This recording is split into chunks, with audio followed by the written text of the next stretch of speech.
Today, we're going to talk about the 3 ways I built my own dream team. Hey guys, welcome back to the Magness Mogul Podcast. My name's Jonah Magness, and today we're talking about the 3 ways I level up my team to maximize their output. It's going to include how we train physically, how I push them mentally, and help them with their own personal goals and self-improvement aspects. Also, subscribe right now so you don't forget or miss out on any more ways that I've been able to help my friends improve their taekwondo studios.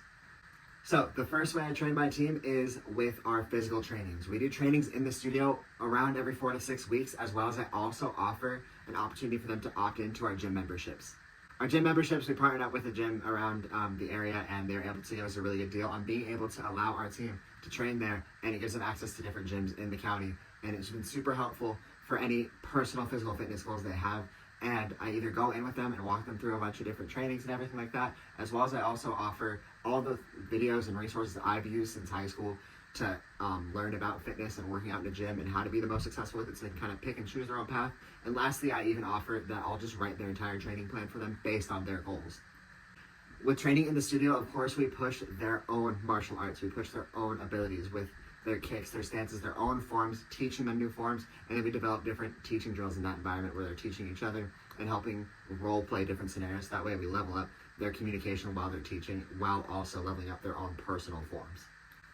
Now, not just improving their physical health, I really want to be able to invest back in on their personal growth, so their mental development and their own. Now, not only do I want to invest back in their physical training, I want to be able to help them invest back in their own personal growth, with making sure they're continuing to learn and level up in the ways that they want to and help them feel the most successful. So the second thing I do, either at these trainings or as separate events, I bring in pros in their respective areas outside of the taekwondo world to help level up my team. Some of the different pros I've been able to bring in, it has been a financial expert, a corporate leadership expert. I brought in an improv coach and a mental health expert to talk to them about their own mental health if they wanted to reach out to them on their own time, as well as how to communicate when we have adults, teens, kids, all different ages come in with different things from ADD to any other depression or anything like that, and help us communicate in a way that parallels a lot of what they would hear either at school or with their own therapist. So that way it aligns a lot better and we can improve how we help our own students. Along with in-person development with the physical training and bringing in pros, I want to allow them the opportunity to kind of choose their own adventure with different ways they can learn new skills or better themselves, and I do that with a book list. So this book list I've just built over time with what I've read, what my friends have read, and what I've actually asked some people that I really respect, either in the taekwondo world or my own college professors and everything, of books that have really helped develop them or that they've loved, that really stood out in their life, especially if they remember age for age. And it is one of my favorite questions that I get to ask somebody. And then not only do I go in and read it myself, I add it to the list for my team. And now here's what I do with that list.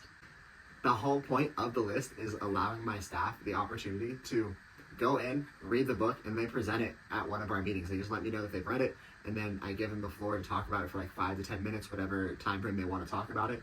And of course, it's one of the reasons I make sure I read the books that my friends and mentors recommend. A, for myself, because I want to make sure I keep improving, but also I want to make sure that I know that they actually read it and I can ask really good questions, kind of pick and pry and probe to see what their favorite parts of the book are and make them elaborate on certain points. And how I reward this is if they take action and they show initiative, then after they present, I reward them with a gift card. Super small thing, but the bigger picture is I just provide this list and I allow them to take the opportunity to better themselves, present on it, so they have to make sure they understand it really well. And then I get to see who on my team has that initiative, and that's something that I really value in my team's overall development. So I get to pick and see who's taking that initiative, who's taking that action to not only better themselves, but who I believe will keep pushing themselves and therefore pushing the overall business, which is something I'm really excited about. So I got to these 3 specific points of training, of physically training, bringing in pro speakers, and a book list, because it's how I in life have chosen to train myself and develop myself, either through videos, through books, and just going to different workshops and everything like that. It's what I enjoy. So it's more or less what I understand in terms of how I can give back to them. And so far, it's gone really, really well. All of these have been really well received. Every speaker I brought in, everybody's really enjoyed. And what I do after any one of these trainings, especially when I do something a little bit more unique or a little bit new, or when we're talking about the books, I ask my team their favorite and least favorite parts of it. And that allows me to keep iterating on the parts that aren't quite perfect and then focus in on the stuff that they really enjoyed. So that way I can make sure I'm giving back the best way possible for my own team and their own development. And if I'm giving back that way, then they're going to be excited when I have these trainings. They ask me all the time when the next one is, which shows me that I'm doing at least something right. And that's what I really get to enjoy in terms of leveling up my team and allowing their own dream and goals and vision to fit within mine. And that just means my goal and dream has to be so big that they can slot it in. And that's something that I want to make sure that I keep promoting and pushing with them. And that's exactly how I was able to build my dream team. So if you have any questions of how I run these trainings specifically, or how I find people, or what the heck my book list is, leave a comment down below and I'll reach out to you personally. Like and subscribe so you tell YouTube you want more of this, and I'll see you guys next week. Peace.